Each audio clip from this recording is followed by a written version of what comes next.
नमस्ते विद्यार्थियों, legacy learners में आपका स्वागत है। आज हम एक बहुत ही रोचक और महत्वपूर्ण विषय की चर्चा करेंगे। यह अध्याय 3 महाद्वीपों में फैला साम्राज्य कहलाता है, जो रोमन साम्राज्य का विस्तृत अध्ययन है। लेकिन पहले आइए समझें कि साम्राज्य क्या होता है। साम्राज्य एक ऐसी राजनीतिक संरचना है जिसमें एक केंद्रीय सत्ता या शासक कई क्षेत्रों या लोगों पर शासन करता है। रोमन साम्राज्य इसका एक उदाहरण है, जो अपने चरम पर यूरोप, अफ्रीका और एशिया में फैला था। साम्राज्य तब होता है जब एक शासक या केंद्रीय सत्ता एक बड़े भौगोलिक क्षेत्र पर नियंत्रण रखता है और विभिन्न लोगों और संस्कृतियों पर शासन करता है।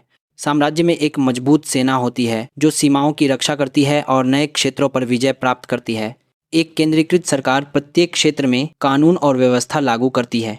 साम्राज्यों का एक प्रमुख पहलू है सांस्कृतिक एकीकरण, अर्थात विभिन्न संस्कृतियों को एक सामान्य पहचान के तहत लाना। रोमन साम्राज्य को क्या बनाता था विशेष? रोमन साम्राज्य अनूठा था क्योंकि यह 3 महाद्वीपों यूरोप, एशिया और अफ्रीका में फैला था।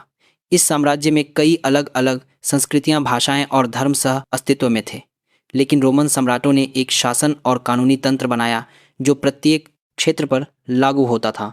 रोमन गणतंत्र ऑगस्टस सीजर के अधीन समाप्त हुआ, जिन्होंने रोमन साम्राज्य की स्थापना की। यह परिवर्तन महत्वपूर्ण था क्योंकि रोमन गणतंत्र के दौरान सत्ता खंडित थी, लेकिन ऑगस्टस ने इसे एकल सत्ता में केंद्रीकृत किया। रोमन साम्राज्य की आधिकारिक शुरुआत 27 ईसा पूर्व में हुई, जब ऑगस्टस सीजर पहले सम्राट बने। साम्राज्य के मुख्य तत्व: पहला, सैन्य शक्ति। रोमन सेना साम्राज्य की रीढ़ थी। यह अत्यधिक अनुशासित और संगठित थी और इस बल ने साम्राज्य को विस्तार करने और उसकी रक्षा करने में मदद की। दूसरा, केंद्रीकृत शासन। रोमन साम्राज्य में प्रिंसिपेट नामक तंत्र था जिसमें सम्राट के पास सर्वोच्च सत्ता थी, लेकिन उसे पहला नागरिक या प्रिंसिप्स कहा जाता था। यह तंत्र जन सहभागिता और राजतंत्र के बीच संतुलन था। तीसरा, आर्थिक शक्ति। रोमन साम्राज्य की अर्थव्यवस्था बहुत मजबूत थी क्योंकि इसमें विशाल कृषि भूमि, व्यापार नेटवर्क और दास्ता का तंत्र था। चौथा, सांस्कृतिक आत्मसातकरण। रोमन साम्राज्य में कई अलग अलग संस्कृतियां रोमन पहचान में आत्मसात हुईं। लैटिन और ग्रीक भाषाएं, रोमन कानून और वास्तुकला ने पूरे साम्राज्य में एक सामान्य संस्कृति स्थापित करने में मदद की। प्राकृतिक सीमाओं की भूमिका।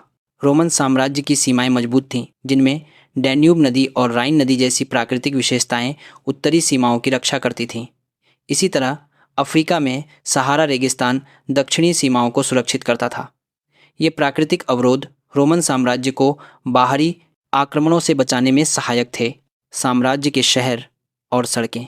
शहरों ने रोमन साम्राज्य में महत्वपूर्ण भूमिका निभाई। वे प्रशासन, व्यापार और सांस्कृतिक आदान प्रदान को सुगम बनाते थे। उदाहरण के लिए रोम, अलेक्जेंड्रिया और एंटियोक प्रमुख केंद्र थे जो पूरे साम्राज्य के लिए केंद्र बिंदु के रूप में कार्य करते थे। रोमन सड़कें भी महत्वपूर्ण थीं। ये सड़कें लोगों, सेनाओं और सामान को साम्राज्य के हर कोने में आसानी से ले जाने की अनुमति देती थीं। रोमन साम्राज्य का संचार और व्यापार नेटवर्क इन सड़कों पर आधारित था। एनएससीईआरटी हमें एक कालानुक्रम प्रदान करता है जो रोमन साम्राज्य के महत्वपूर्ण घटनाओं को दर्शाता है। 100 ईसा पूर्व रोमन गणतंत्र ढहने लगा, जिसके कारण रोमन साम्राज्य का गठन हुआ। 27 ईसा पूर्व ऑगस्टस सीजर ने आधिकारिक रूप से रोमन साम्राज्य की स्थापना की, जिसके बाद यह विस्तारित हुआ। तीसरी सदी ईस्वी। तीसरी सदी का संकट शुरू हुआ, जिसे राजनीतिक अस्थिरता और आर्थिक समस्याओं ने चिह्नित किया। 284 ईस्वी सम्राट डायोक्लेशियन सत्ता में आए और उन्होंने साम्राज्य का पुनर्गठन किया। 395 ईस्वी रोमन साम्राज्य आधिकारिक रूप से 2 हिस्सों में बंट गया, पश्चिमी और पूर्वी रोमन साम्राज्य।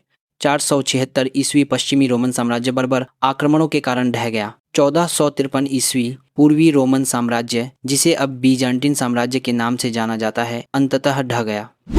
3 महाद्वीपों में फैला साम्राज्य का परिचय। रोमन साम्राज्य एक विशाल और शक्तिशाली साम्राज्य था जो यूरोप, एशिया और अफ्रीका 3 महाद्वीपों में फैला था। रोमन साम्राज्य ने लगभग 1000 वर्ष तक शासन किया और विश्व इतिहास में इसका अनूठा और महत्वपूर्ण स्थान है। अपने चरम पर रोमन साम्राज्य विश्व का सबसे शक्तिशाली साम्राज्य था क्योंकि इसका शासन, अर्थव्यवस्था और सेना बहुत मजबूत थी। इस अध्याय में हम रोमन साम्राज्य के विकास, वृद्धि और पतन को समझेंगे। रोमन साम्राज्य का प्रारंभिक चरण ऑगस्टस सीजर के अधीन शुरू हुआ। यह वह दौर था जब रोमन साम्राज्य अपनी सबसे मजबूत स्थिति में था, जो 27 ईसा पूर्व से 284 ईस्वी तक फैला था। ऑगस्टस सीजर कौन थे? रोमन गणतंत्र के पतन के बाद ऑगस्टस सीजर पहले सम्राट बने। उन्होंने एक नया शासन तंत्र स्थापित किया जिसमें सम्राट के पास सर्वोच्च सत्ता थी, जिसे प्रिंसिपेट कहा जाता था। साम्राज्य का विस्तार ऑगस्टस और उनके उत्तराधिकारियों जैसे टिबेरियस, कैलिगुला, क्लॉडियस और नीरो के शासनकाल में रोमन सेनाओं ने यूरोप, उत्तरी अफ्रीका और पश्चिमी एशिया में क्षेत्रों पर विजय प्राप्त की। उदाहरण के लिए क्लॉडियस ने 43 ईस्वी में ब्रिटेन पर विजय प्राप्त की। रोमन शहर प्रत्येक क्षेत्र में एक या अधिक महत्वपूर्ण रोमन शहर थे जो व्यापार और शासन के केंद्र बने। रोम, अलेक्जेंड्रिया मिस्र में और एंटियोक सीरिया में जैसे शहर प्रमुख व्यापार और सांस्कृतिक केंद्र बन गए। इन शहरों में रोमन वास्तुकला और शहरी नियोजन प्रदर्शित होता था, जिसमें सड़कें, जल सेतु, जल ले जाने की संरचनाएं और स्नानागार आवश्यक विशेषताएं थीं। रोमन कानून रोमन साम्राज्य की एक प्रमुख ताकत इसका कानूनी तंत्र था। रोमन कानून साम्राज्य के सभी क्षेत्रों में एक समान लागू होता था, जिससे एकता और स्थिरता की भावना पैदा होती थी। राष्ट्रों का कानून यानी यूस गेंटियम एक महत्वपूर्ण रोमन कानूनी अवधारणा थी, जो गैर रोमनों पर भी लागू होती थी। रोमन सेना साम्राज्य का विस्तार और सुरक्षा बड़े पैमाने पर रोमन सेना पर निर्भर थी। सेना अच्छी तरह प्रशिक्षित और पेशेवर थी।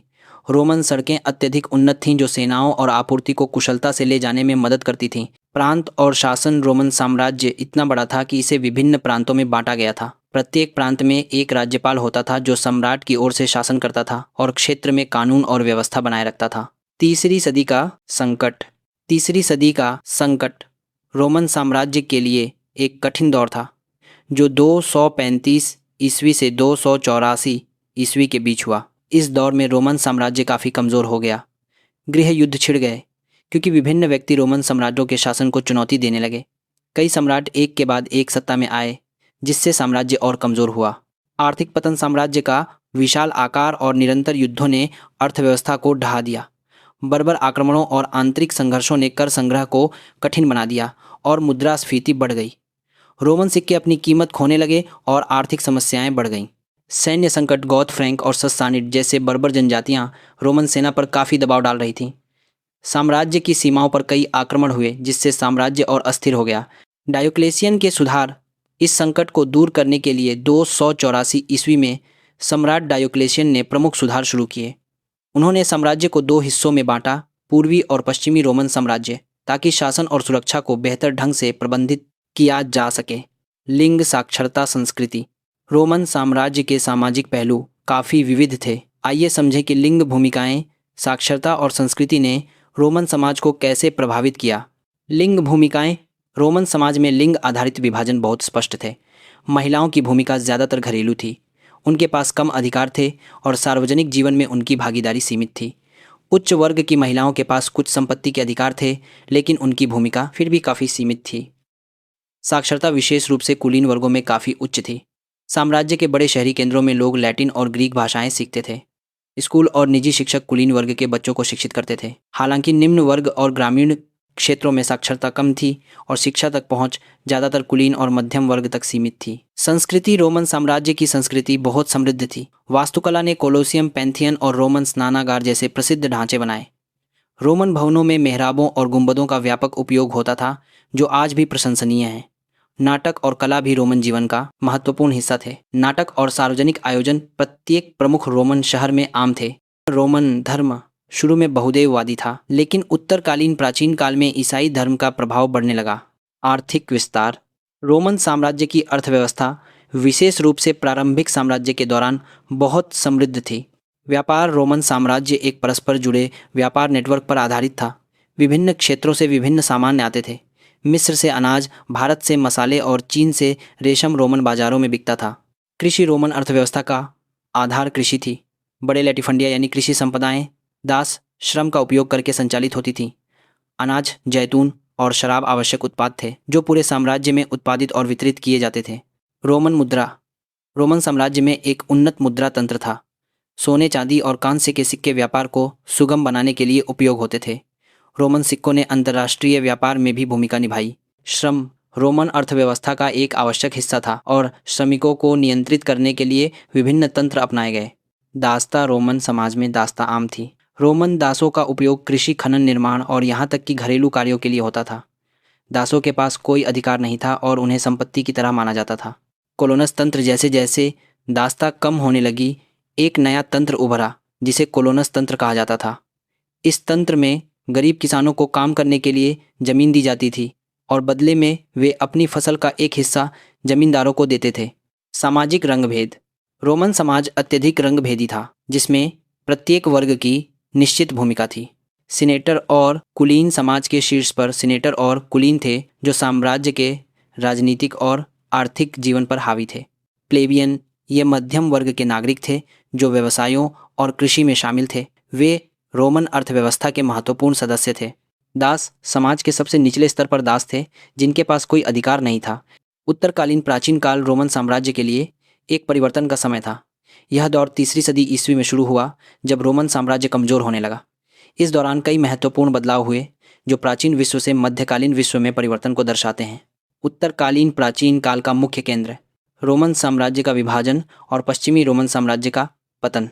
पूर्वी रोमन साम्राज्य का जीवित रहना, जो मध्यकाल में बीजांटिन साम्राज्य के रूप में विकसित हुआ।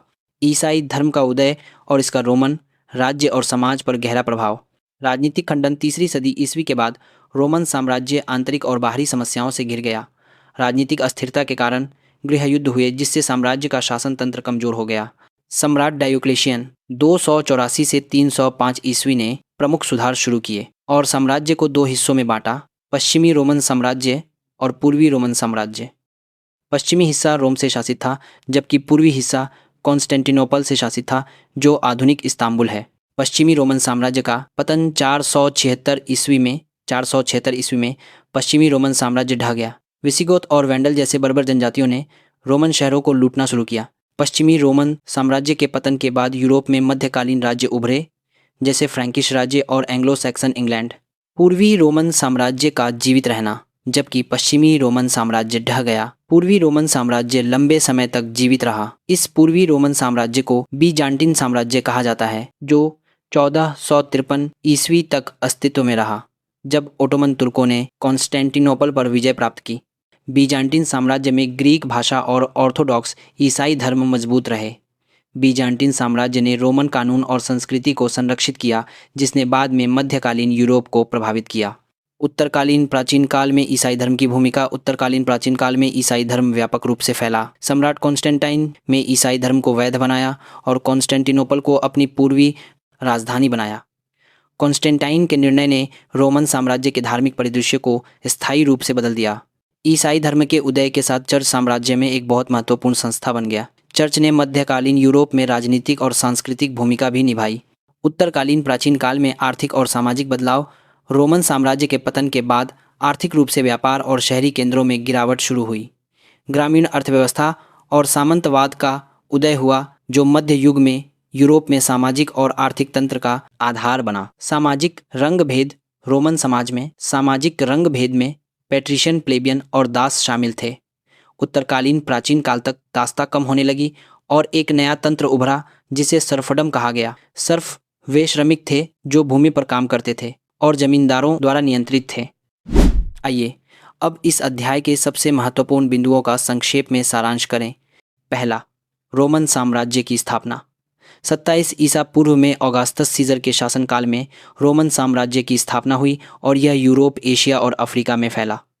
रोमन साम्राज्य ने केंद्रीकृत शासन, मजबूत सेना और विशाल अर्थव्यवस्था का एकीकृत तंत्र विकसित किया। दूसरा, रोमन शहर और प्रांत। रोमन साम्राज्य में रोम, अलेक्जेंड्रिया और एंटियोक जैसे प्रमुख शहर व्यापार और शासन के केंद्र थे। साम्राज्य को प्रभावी ढंग से चलाने के लिए इसे विभिन्न प्रांतों में बांटा गया था, जहां स्थानीय राज्यपाल सम्राट की ओर से शासन करते थे। तीसरा, रोमन कानून और संचार तंत्र। रोमन कानूनी तंत्र एक एकीकृत शक्ति था जो सभी क्षेत्रों पर लागू होता था। रोमन सड़कें और संचार तंत्र ने साम्राज्य के प्रत्येक क्षेत्र को जोड़ा और व्यापार को फलने फूलने में मदद की। चौथा, तीसरी सदी का संकट। तीसरी सदी ईस्वी में रोमन साम्राज्य को आंतरिक राजनीतिक अस्थिरता और बाहरी आक्रमणों के कारण गंभीर संकट का सामना करना पड़ा। गृह युद्ध और बर्बर आक्रमणों ने साम्राज्य को कमजोर किया। पांचवा, उत्तरकालीन प्राचीन काल। उत्तरकालीन प्राचीन काल में रोमन साम्राज्य दो हिस्सों में बट गया। पश्चिमी रोमन साम्राज्य, जो 476 ईस्वी में ढह गया, और पूर्वी रोमन साम्राज्य या बीजांटिन साम्राज्य, जो 1453 ईस्वी तक जीवित रहा। ईसाई धर्म का उदय। इस दौर में ईसाई धर्म एक महत्वपूर्ण धार्मिक और सांस्कृतिक शक्ति बन गया। छठा, आर्थिक और सामाजिक बदलाव। रोमन साम्राज्य के पतन के बाद यूरोप में व्यापार और शहरी केंद्रों में गिरावट आई, जिससे एक नई सामाजिक संरचना, जिसे सामंतवाद कहा जाता है, उसका उदय हुआ। दास्ता तंत्र धीरे धीरे कम हुआ और सर्फडम जैसे नए श्रम तंत्र उभरे। यदि आपको यह वीडियो पसंद आया और आपने इतिहास को समझा, तो कृपया हमारे चैनल लीगेसी लर्नर्स को सब्सक्राइब करें। हम इतिहास को और अधिक रोचक और सरल बनाते हैं। अधिक शैक्षिक सामग्री के लिए घंटी आइकन दबाएं।